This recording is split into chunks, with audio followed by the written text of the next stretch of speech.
I'm here with the guys from Battleborn. They played today at Epic Fest in Denmark, Roskilde to be precise.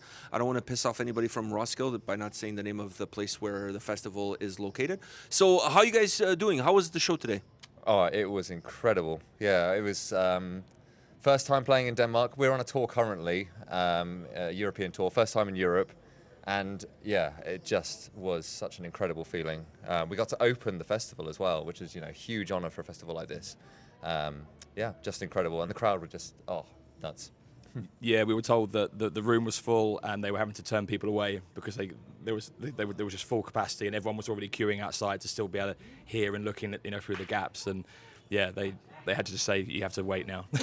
You guys are the second band to have that happen at this festival. The other one was Fellowship last year. Oh, right. Yeah. And then what happens is they brought them back this year and they put them at a bigger venue. So maybe this is something in the cards for you guys. Hey, yeah, well, I mean, we'll absolutely take that. We're good friends with the guys in Fellowship, and we both kind of came out at the same time, like lockdown, power metal band from the UK. We'd love to be back. So. We keep getting messages from people saying we need to do a Battleship tour with us and them. I love that idea, Yeah. Battleship tour. Yeah. The shirts, the merch could be insane. Absolutely. Could be insane.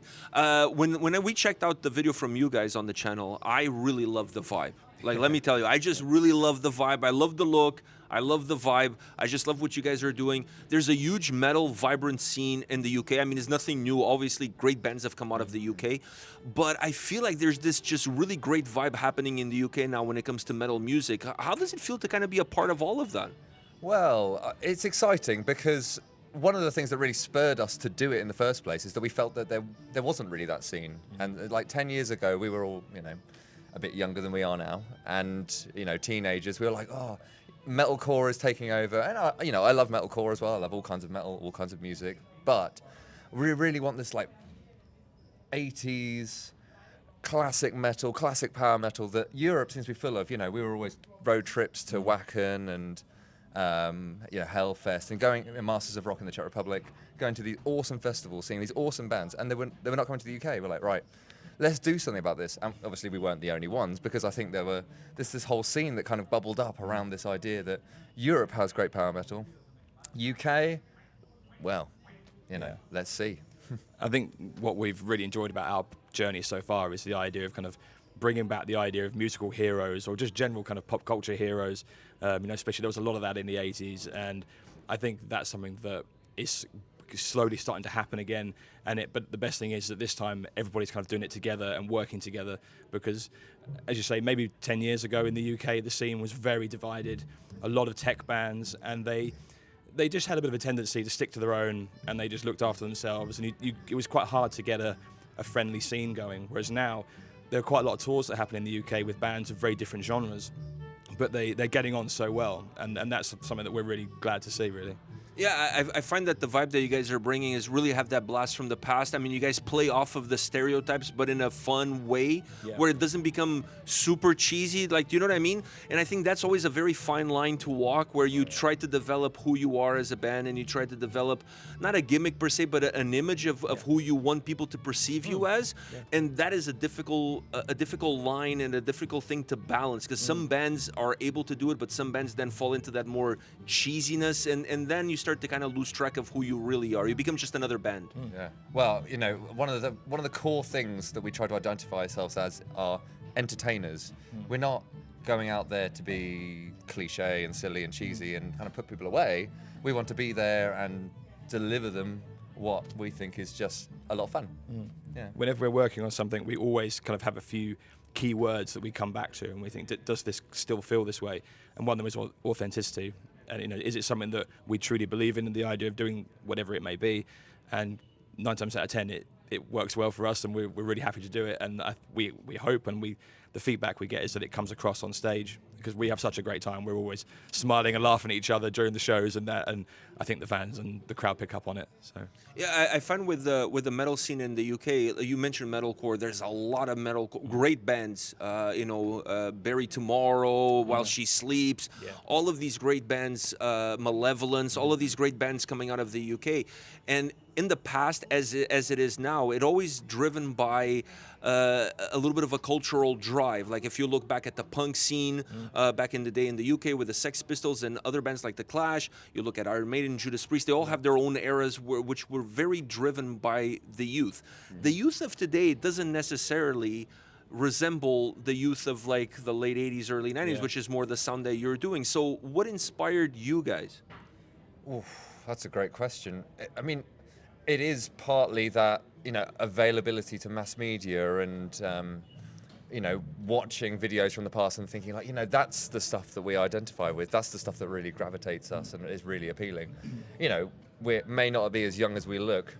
So we have, we obviously grew up in the 80s and 90s to an extent and experience and have, siblings and parents and all of these things.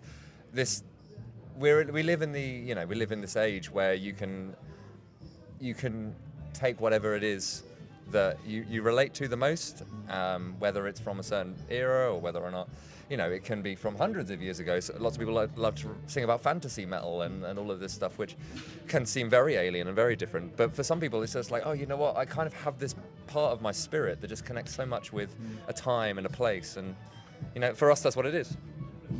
Yeah, again, it's that, I think for us, it's finding those heroes again. And, when I was growing up, I remember the 80s. And I remember my dad every weekend would be like, right, here's a new film, you got to check this out. And it would be, I don't know, Rocky or Rambo or Terminator. Or Terminator. Yeah, exactly.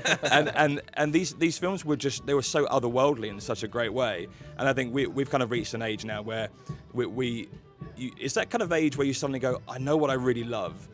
And I want to find the other people that love it too. And then what we've then done is, we have a band where we want to then share it with other people. And the reaction has been so many other people that are relating to it. And so that's kind of part of, it's a bit of a feedback loop.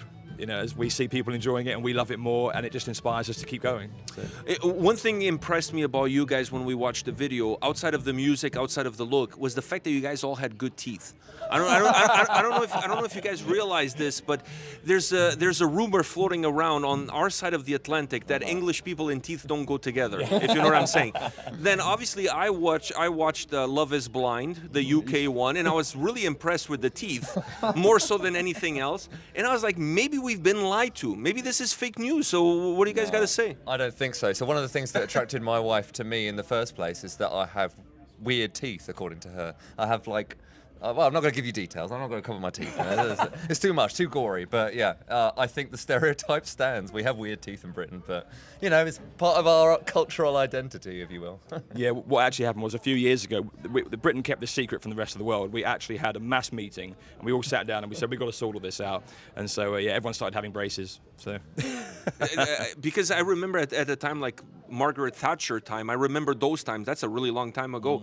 And the teeth at that time didn't seem to be a problem, because I remember seeing the news and everything looked fine, but then there was definitely a downturn. I think it was the 90s. Something in the 90s happened, didn't it? There was something in the 90s that went wrong. I'm not quite sure what happened in the UK in the 90s, but something happened.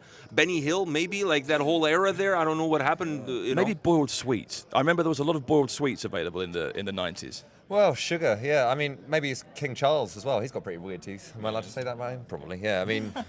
Is it weird to say King Charles? Is it weird? It's really weird to say King Charles, because when I was thinking about saying this, I thought, Prince Charles, has weird teeth. He's not the prince anymore. He's the king. Yeah. I don't know if you realize this, but he's our king too. Oh. Yeah, of course. Yeah. Because we're Canadian, so we're still part of the Commonwealth. We still have the Queen on our bills, on our $20 bills. She's only worth $20, let me tell you. Okay. Yeah, well, same with us as well, yeah. Oh, God save the Queen. Well, no, hang on. The King.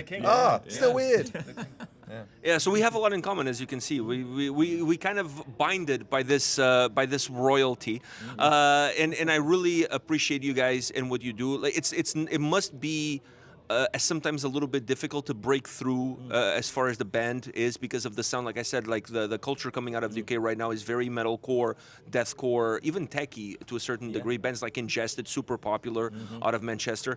But you guys continue to push the flag, and I don't see you guys being deterred. Are you guys like, we're going to do this, take it or leave it, we hope you take it? Yeah, it's a bit of a cliche, but that's exactly it.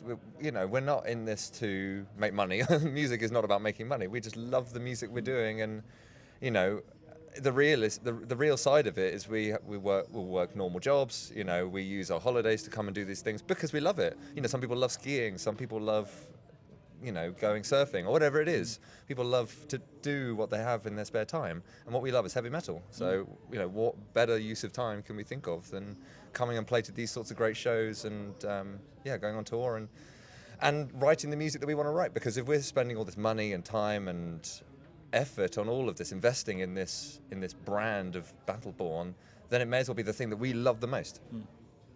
Yeah, I think we definitely kind of feel like we're lifers. I think a lot of metalers, when they finally find it, it changes their life, and all for the positive. And I think once you get that feeling, you can never let it go. And that first concert you go to, it's just you've got to get more and more of it. Do you guys have a vision board on where you want? I mean, today here you are opening Epic Fest. Do you know where? I know where you're going to be tomorrow, but beyond that, do you guys have a vision board on what do you want to achieve, or what's achievable to you, and how you can make it those visions come true?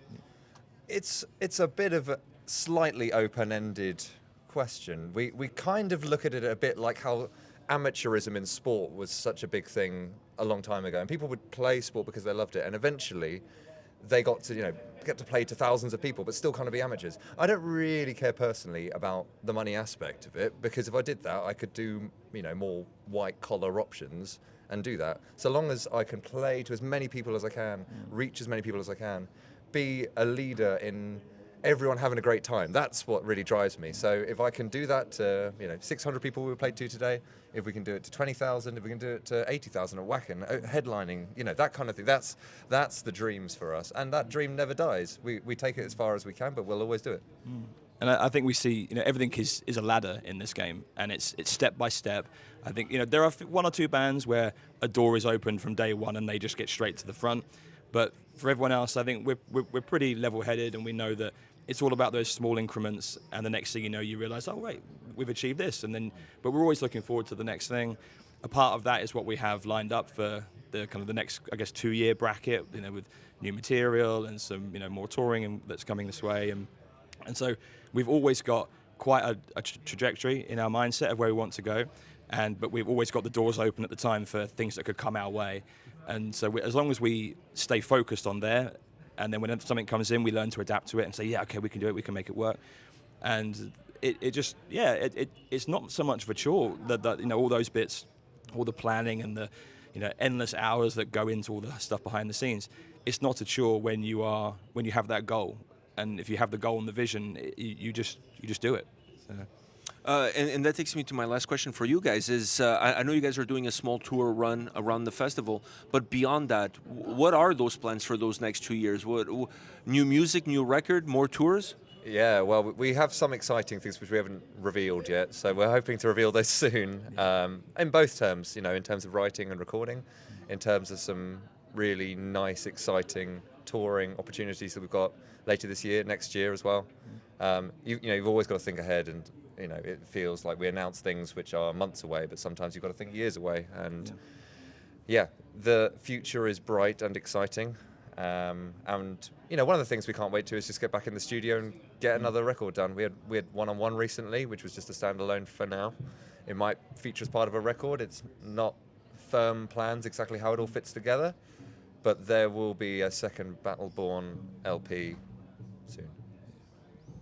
soon.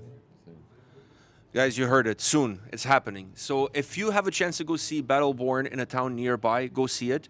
Don't be like me. I didn't go see it, but not because I didn't want to. I just have a bad foot. It's a long story. We're not going to get into it.